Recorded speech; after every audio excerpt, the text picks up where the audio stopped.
विचार सभा या वृक्ष सप्ताहाच्या निमित्तानं तळेगाव ढमढरी या ठिकाणी आयोजित केलेली आहे। पण तत्पूर्वी ही माहिती सरांनी आमच्या विद्यालयात द्यावी म्हणून मी त्यांना विनंती केली। यानंतर संपूर्ण तालुक्याच्या मुख्याध्यापकांना ते मार्गदर्शन करणार आहेत आणि याच पद्धतीने संपूर्ण तालुकाभर कोणत्या प्रकारची झाडं कोणत्या पद्धतीने लावावीत, झाड लावण्याची सुद्धा पद्धती आहे, लावलेली झाडं दीर्घकाळ जगावीत ही त्यांची भूमिका आहे। शासनाने त्यांना त्या पद्धतीने त्या कामावरती अपॉइंट केलेलं आहे। तेव्हा सर आपल्याला आज साधारणपणे आपण जी 1 ते 7 जुलै दरम्यान झाडं लावणार आहोत ही झाडं लावण्याची पद्धती, ती जगवण्याची पद्धती याचं मार्गदर्शन बरोबर 10 मिनिटांमध्ये देतील। आपण सर्वांनी टाळ्यांच्या गजरात सरांचं स्वागत करूया आणि सरांना मी विनंती करतो की आपण माहिती द्यायला सुरुवात करावी। दिनांक 1 जुलै ते 7 जुलै हा जो सप्ताह आहे हा कृषी सप्ताह आणि वन महोत्सव म्हणून संपूर्ण महाराष्ट्र राज्यामध्ये साजरा केला जातो। आपल्या महाराष्ट्राचे माजी मुख्यमंत्री वसंतराव नाईक यांच्या जयंतीनिमित्त कृषी दिन साजरा केला जातो आणि त्याचसोबत या महाराष्ट्र राज्याने यावर्षी 4 कोटी वृक्ष लागवड अभियान या संपूर्ण राज्यामध्ये आपल्या 4 कोटी वृक्ष लागवड किंवा 4 कोटी वृक्ष लावण्याचं नियोजन केलेलं आहे। यापैकी आपला माध्यमिक शिक्षण विभाग जो आहे त्या माध्यमिक शिक्षण विभागात पुणे जिल्ह्यातल्या प्रत्येक तालुक्यामधल्या ज्या शाळा आहेत प्रत्येक शाळेला 100 झाडांचं टार्गेट दिलेलं आहे। 100 खड्डे खोदायचे आणि 100 झाडं लावायची। दरवर्षी काय होतं, झाड लावलं जातं, परत पुढच्या वर्षी त्याच जागेवर झाड, परत त्याच पुढच्या वर्षी त्याच जागेवर झाड, म्हणजे आपल्याला झाड एकदाच लावायचं आहे। यापूर्वी जे काही झाडांविषयी जे काही गैरसमज होते किंवा झाडांविषयी जे काही दुर्लक्ष आपण केलं जायचं तर त्याच पद्धतीने दुर्लक्ष करायचे, परंतु झाड जिवंत ठेवायचे। या झाडाला हे झाडाचं थोडक्यात आपण रोप आणलेलं आहे। हे रोप म्हणजे लहान बाळ आहे, लक्षात आलं? रोप म्हणजे लहान बाळ आहे। या लहान बाळाला खायला काय पाहिजे तर जे त्याला खायला पाहिजे ते आपण वेळेवरती देत नाही। आता इथं म्हणजे सगळीकडेच अशी परिस्थिती आहे। इथं खडकाळ भाग आहे, या खडकाळ भागामध्ये आपण हे रोप आणून ठेवलेलं आहे, म्हणजे छोटं बाळ आणून ठेवलेलं आहे आणि त्याला फक्त आपण काय केलेलं आहे ते ठेवले आणि कडेने फक्त माती ढकलून देणारे, निघून जाणारे। या मातीमध्ये काय आहे, सध्या या मातीमध्ये काहीच नाही आहे। या झाडाला आवश्यक असणारं खाद्य जे आहे या अजिबात मातीमध्ये शिल्लक नाही आहे। म्हणून या झाडाला किंवा या रोपाला खाण्याकरता काय लागणार आहे ते जर आपण त्याला दिलं तर दुर्लक्ष जरी झालं तरी आपणाला ते झाड जिवंत राहणार आहे। म्हणजे सिंपल प्रोसिजर आहे। हा खड्डा तुम्ही खोदलेला आहे, या खड्ड्याची साईज 1 बाय 1 बाय 1 किंवा 2 बाय 2 बाय 2 म्हणजे 2 फूट लांब, 2 फूट रुंद, 2 फूट उंच किंवा 1 बाय 1 बाय 1 किंवा गोल आकार किंवा चौकोनी आकार किंवा षटकोनी आकार किंवा पंचकोनी आकार, जो तुम्हाला सुंदर आकार वाटेल तो आकार तुम्ही त्या खड्ड्याला देऊ शकता। पद्धती मी या ठिकाणी जी नवीन पद्धत शोधून काढलेली आहे त्या पद्धतीचं नाव आहे CBG organic method of plantlet cultivation. CBG म्हणजे चंद्रकांत बाळासाहेब गव्हाणे, ऑर्गॅनिक मेथड म्हणजे सेंद्रिय पद्धत। सेंद्रिय पद्धतीने तुमचं जे रोप लावलेलं आहे त्या रोपाची वाढ आणि विकास कसा होणार आहे त्याची पद्धत। थोडक्यात याला आपण ऑर्गॅनिक पीट मेथड असं म्हणतो।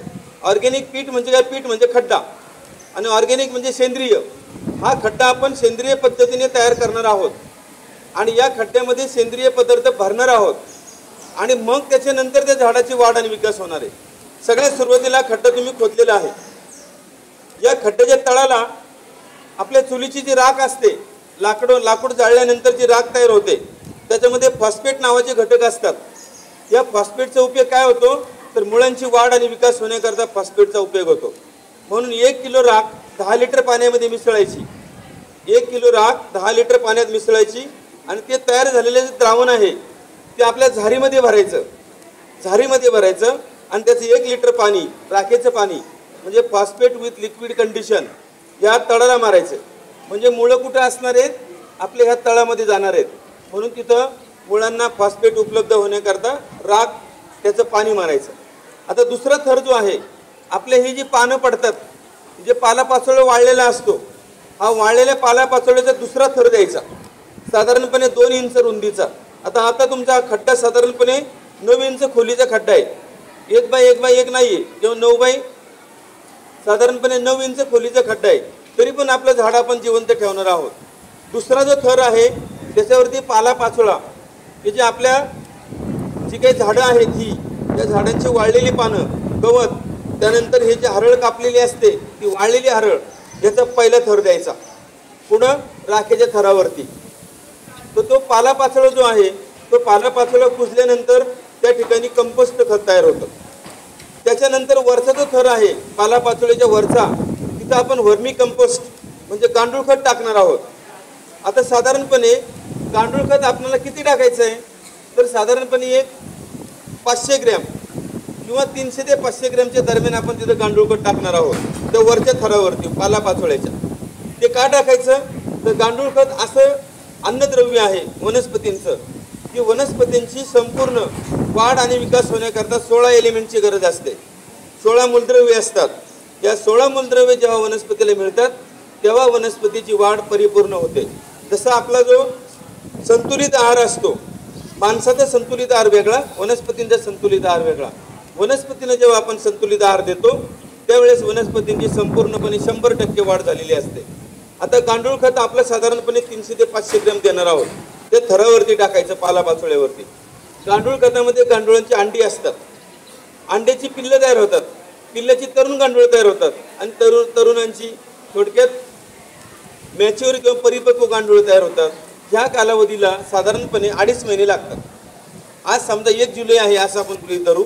जुलै संपूर्ण, ऑगस्ट संपूर्ण आणि सप्टेंबरचे 15 दिवस, म्हणजे 15 सप्टेंबरला तुमच्या इथं या खड्ड्यामध्ये गांडूळ तयार झालेली असतील. 100% असतील म्हणजे असतील. कारण अंडी, आळी, कोश, तारुण्य अवस्था आणि प्रौढ अवस्था अशी गांडुळांचे लाईफ सायकल जर आपण पाहिलं तर त्याच्यामध्ये असतं.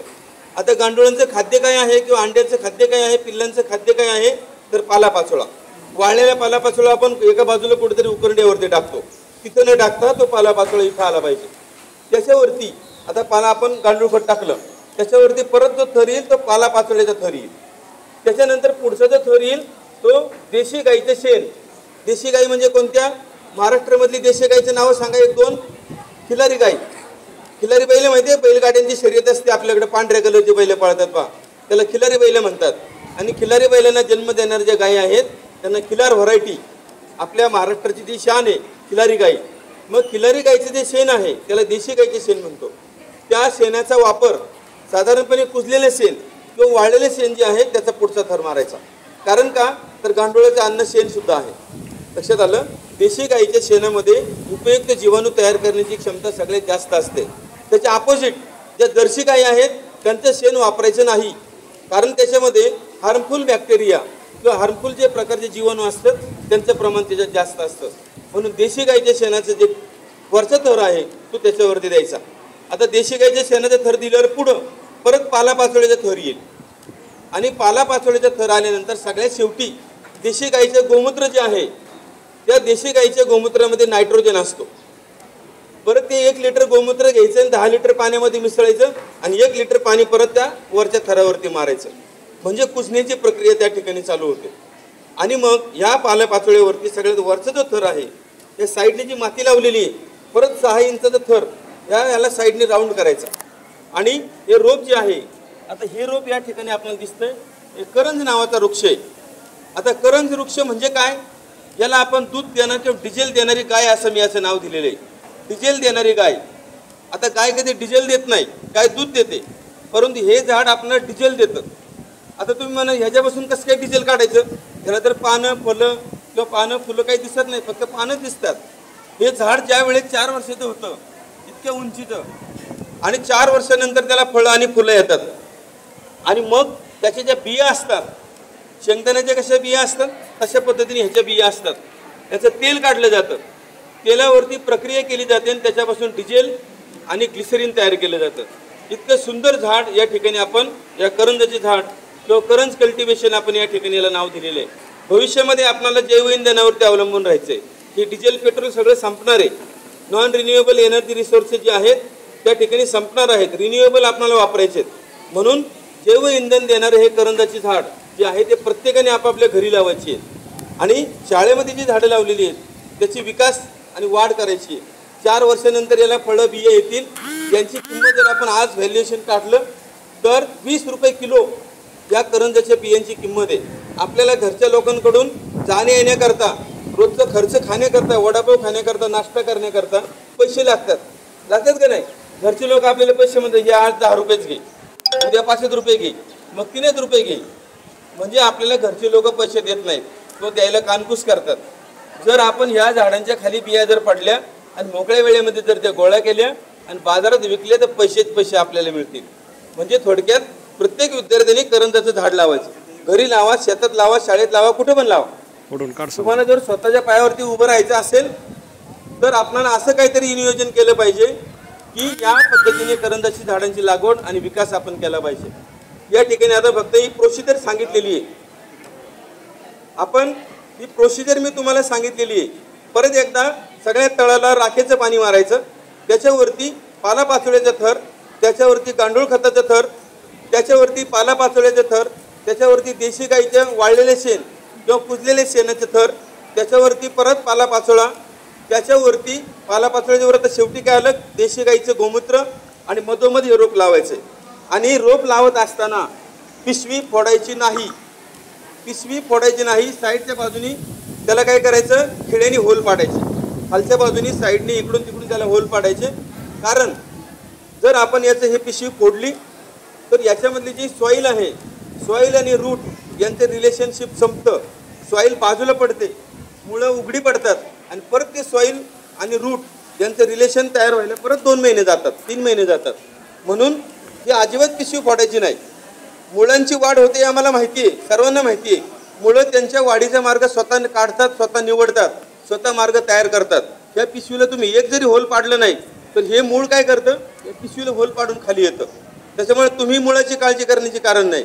ही पिशवी ॲज इट इज लावायची, फक्त सगळ्या बाजूनी होल करायचे. होल करण्यामागचा उद्देश एरिएशन, म्हणजे हवा खेळती राहिली पाहिजे. बाहेरचं पाणी जर जास्त झालं तर आत येईल, आतलं पाणी जास्त झालं तर बाहेर येईल.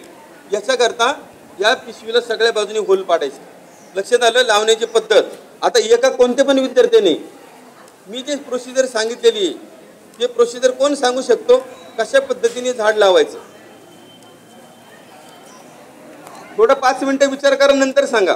आता आपण इथं जे झाड लावलेलं आहे सगळ्यात वरच्या बाजूला त्याला पालापाचोळ्याचा थर ठेवणार आहोत. आणि पाणी कधी द्यायचं?